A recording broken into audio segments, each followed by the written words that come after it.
Many of us rack their brains over the question, how can our businesses reduce their carbon footprints? And provided that transportation is a big part of our day-to-day work, are electric vans and fleets the right way to go? Let's find some answers, while taking into account environmental aspects as well as fleet management and finance.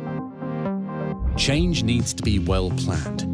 And if you're hesitant to make the switch to electric mobility, please download the free EQ Ready app and track your driving behavior. Get clear about your requirements regarding a vehicle and find out if the range of an electric van is likely to fit your needs. By comparing your current vehicle to an electric van, you will also discover if you can improve your carbon footprint.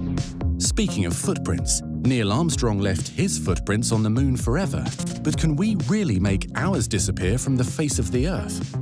What would be the impact of a shift to electric mobility on a global scale? To start with, here's a sobering fact.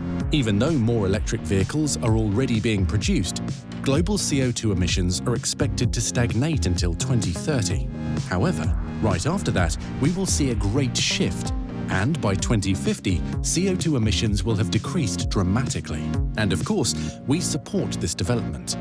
Mercedes-Benz has committed itself to increasing the share of electric vehicles and plug-in hybrids to more than 50% of its total car sales by 2030.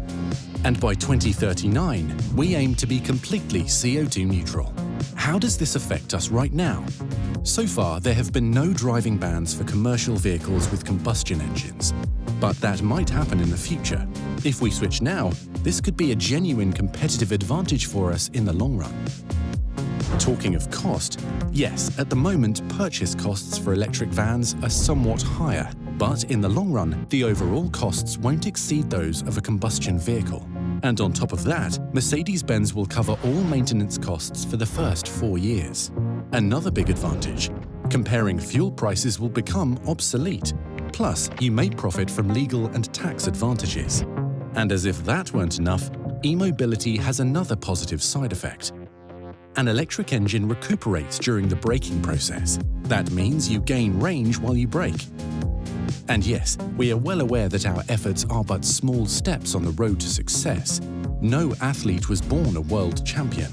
They work hard, cope with defeats, mobilize the necessary energy, and get there in the end. Electric vehicles might not make all the difference yet. And of course, a lot depends on the type of energy we use to drive our vans. Learn more about the most common myths surrounding e-mobility in our next video.